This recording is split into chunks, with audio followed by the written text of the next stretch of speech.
Muito bom dia, boa tarde, boa noite para quem está nos assistindo. Eu sou Fagner Neves, orientando do professor Paulo Pires de Queiroz, da Fundação Oswaldo Cruz e da Universidade Federal Fluminense. Bem, aqui eu vou rapidamente apresentar a, o texto Educação Intercultural em Saúde, Desafios e Problematizações Crítico-Reflexivas.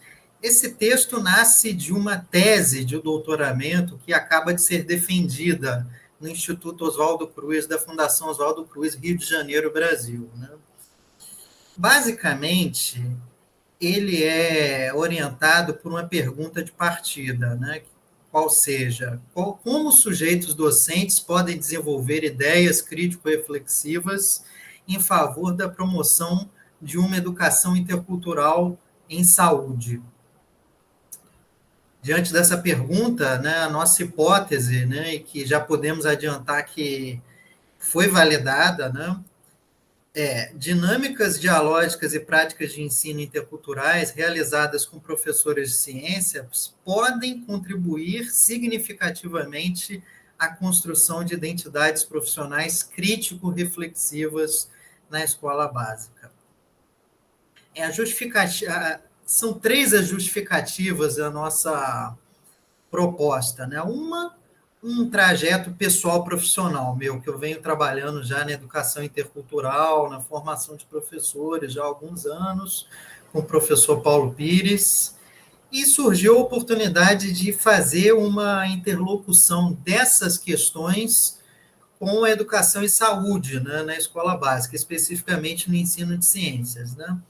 A justificativa acadêmica está na quase que lacuna, né, na grande escassez, na patente escassez, né, de discussões desse tópico no Brasil. Né? E a relevância social está na questão da saúde, né, que é muito importante, né, que a ciência vive um momento de ataque da sua legitimidade, né? Então, é muito importante nós problematizarmos essa questão, né, da educação intercultural em saúde. Mas o que seria educação intercultural em saúde nessa nossa proposta? Né? Um conceito que nós estamos trazendo ao debate acadêmico. A partir de uma visão de saúde que nós podemos chamar de holística, né? Uma visão que se ampara nos estudos sobre autonomia e bem-estar do filósofo, pai da matéria na filosofia da saúde, né, Georges Canguilhem, e nas determinações da Organização Mundial da Saúde, né, e na atual agenda do desenvolvimento social. Né. O terceiro objetivo de desenvolvimento sustentável é saúde e bem-estar. Né. A visão da saúde para além da perspectiva de ausência de doença, uma perspectiva biomédica que ainda é muito influente, né, no senso comum. Né? Nossa visão é a saúde num sentido global, holístico, né, em que abarque tanto o físico, né, o fisiológico, as relações sociais e o mental, o emocional também. Né?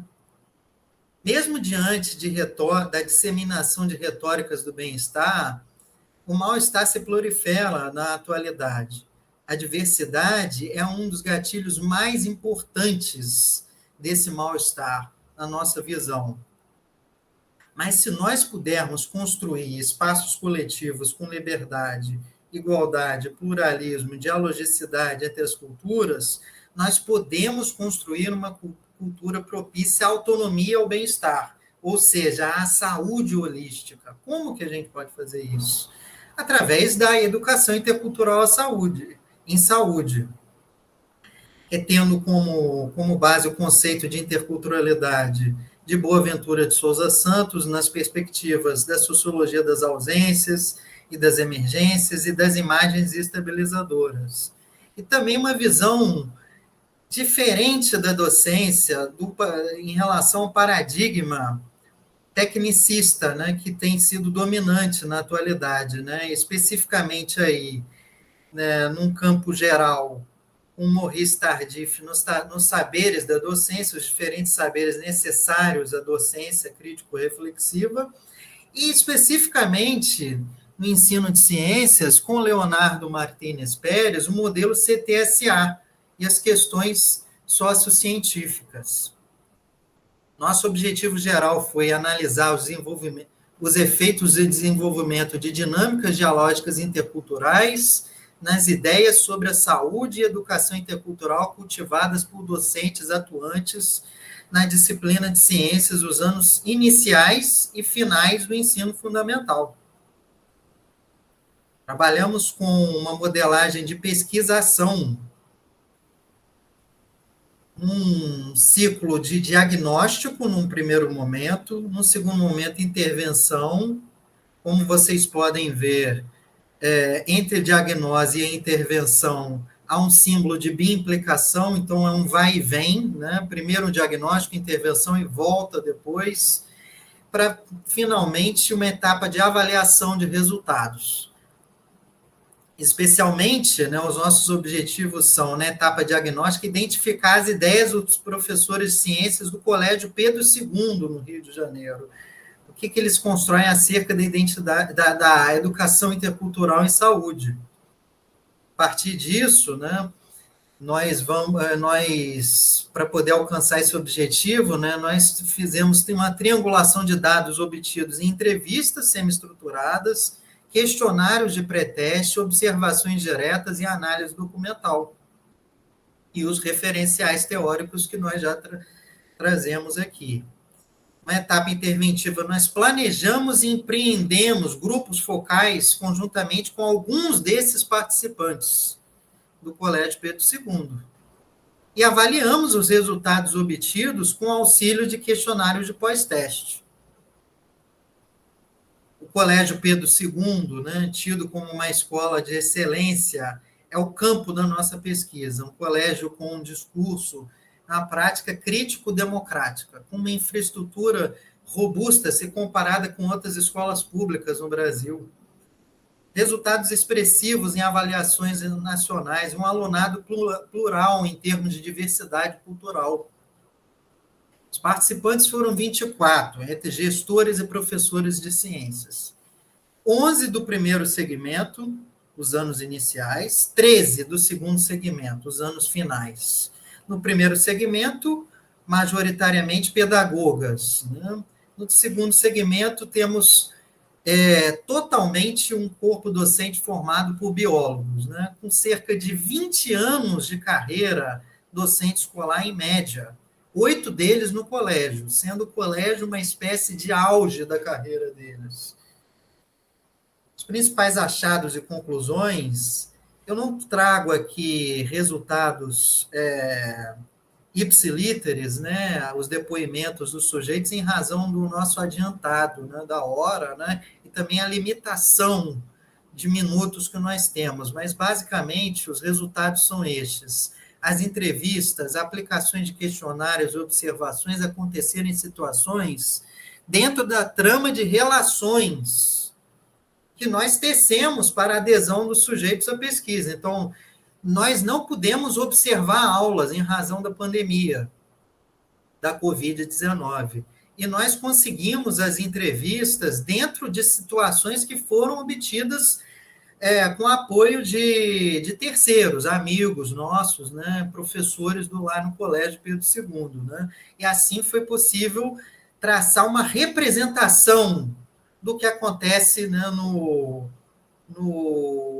campo de pesquisa. Né? Foi identificada uma convergência quase unânime ao conceito holístico de saúde entre os participantes. Embora pareça escapar dos discursos deles, a dimensão social do fenômeno, né?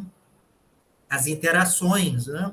E logo na importância dos aspectos culturais na dinâmica do bem-estar. Aí a interculturalidade incluída. Né? Mesmo com todo o discurso construtivista em torno da autonomia discente que se pôde observar, identificar, né, no campo de pesquisa, esse mesmo discurso parece ainda não ter um encaixe claro, prático, com o problema da gestão democrática da diversidade cultural na escola básica. Existem propostas em torno de uma educação em saúde que abarca bastante o vínculo entre o físico e o mental, mas muito pouco entre o físico, o mental e o social. Entendida aí a importância da interculturalidade, porque muitos dos sujeitos da pesquisa, eles entendem a cultura numa perspectiva socioeconômica, como desigualdade social. Não. Há poucos, né, parece tá evidente, né, como estava nas nossas observações de campo, né, que existem conflitos culturais, conflitos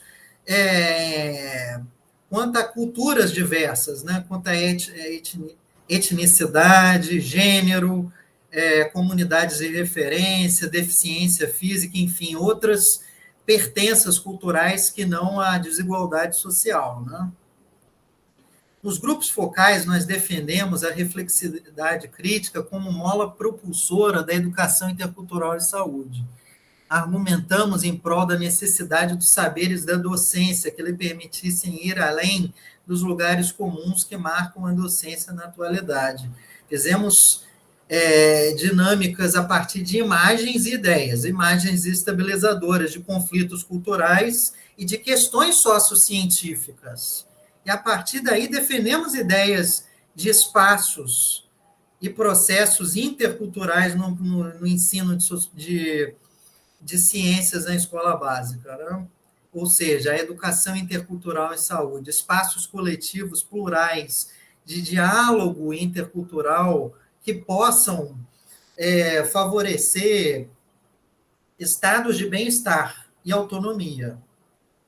A partir desse momento, alguns participantes de diferentes perfis formativos declararam sua preocupação com uma qualificação docente que pouco lhes ofereceu para enfrentar esse desafio, ainda que se digam orgulhosos quanto à sua produção numa prestigiada instituição federal de ensino, que lhes provê condições dignas de trabalho. Então, quer dizer, mesmo nessa importante instituição, você tem dificuldades, você tem ainda dificuldades formativas que atrapalham, que prejudicam a qualidade ótima, vamos dizer assim, do ensino de ciências, né?